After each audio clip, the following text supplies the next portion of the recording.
All right, let's talk about one of the biggest and, let's be honest, most confusing goals in fitness: losing weight. If you've ever felt completely buried in conflicting advice, you are definitely in the right place. We're about to slice through all that noise and give you a clear, simple game plan. This is the million-dollar question, isn't it? It's what sends us all down those crazy internet rabbit holes.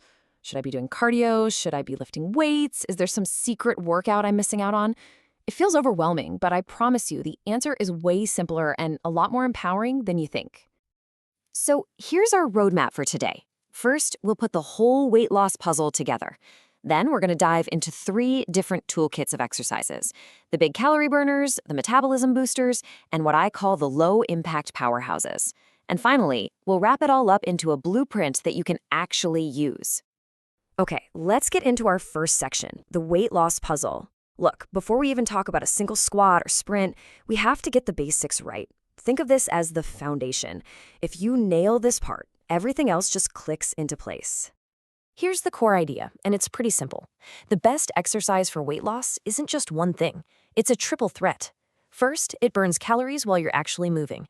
Second, it builds muscle, which torches calories even when you're just sitting on the couch. And third, it boosts your metabolism overall. Just keep these 3 things in mind as we go. All right, let's open our first toolkit, the calorie-burning engines. We're talking about HIIT and running here. If your number one goal is to burn as many calories as possible in the least amount of time, well, these are your heavy hitters. Let's see how they do it. First up, we have HIIT. You've probably heard the buzz around this one, and for a really good reason. It is all about efficiency. You get a massive workout done in a tiny fraction of the time. For anyone with a busy schedule, this is an absolute game changer. And the concept is brilliantly simple. You just go all out, max effort for a really short burst, like sprinting your heart out. Then you get a short recovery to catch your breath, and you just repeat that cycle. That intensity is the secret sauce. So what's the payoff for all that hard work? Well, it's a big one. Studies have shown that HIIT can burn a whopping 25 to 30% more calories than other types of exercise in the exact same amount of time. I mean, think about that. You're getting more bang for your buck, time-wise.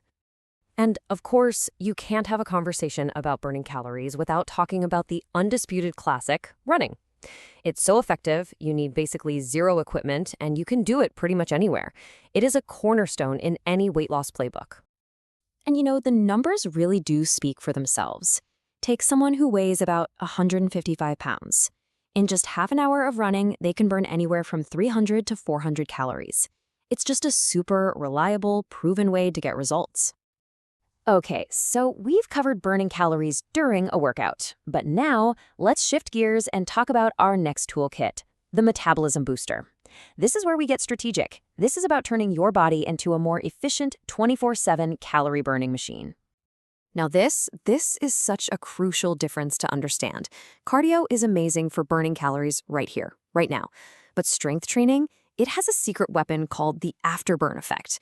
Your metabolism actually stays revved up for as long as 72 hours after you're done lifting. You're burning extra calories long after you've left the gym. And here is why that afterburn happens. Just look at this. 1 pound of muscle burns more than 3 times as many calories as a pound of fat, just at rest. So the more muscle you build, the higher your base metabolism goes. You're basically upgrading your body's engine to be more powerful all the time. So to get the most out of your time, you really want to focus on these big, compound movements. Why? Well, exercises like squats and deadlifts use a ton of different muscle groups all at once. That means you build more muscle and you get a much bigger afterburn effect. It's just more efficient. Okay, on to our third and final toolkit. What if high-impact stuff like running or HIIT is just not for you? Maybe it's tough on your joints. Well, that is where these low-impact powerhouses come into play. They deliver amazing results without all the pounding. The real beauty here is that these exercises are for pretty much everyone. Doesn't matter if you're a total beginner, if you're recovering from an injury, or you just want a workout that's a bit kinder to your body. These are fantastic choices that absolutely do not skimp on results. And please don't mistake low impact for low intensity or low results. Just look at these numbers. Both swimming and cycling can burn a huge number of calories. With swimming, the water resistance gives you this incredible total body workout, and cycling is just phenomenal for building strength and endurance in your legs. So, we've covered the what, all the different exercises you can do. But let's be real, the best workout plan on the planet is completely useless if you don't actually do it. So this last section is all about the how, the strategy that turns a good idea into real, lasting results.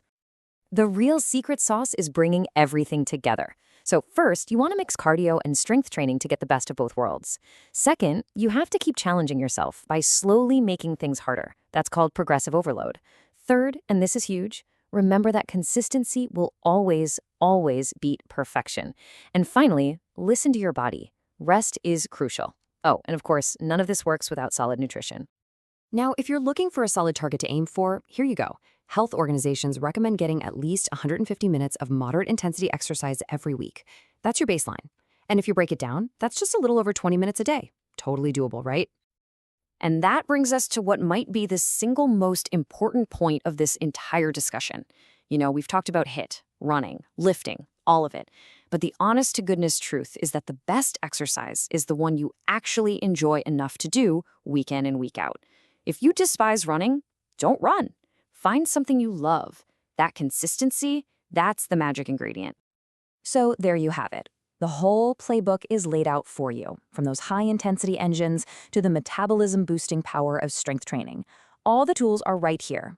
The only question left is, what's your first move going to be?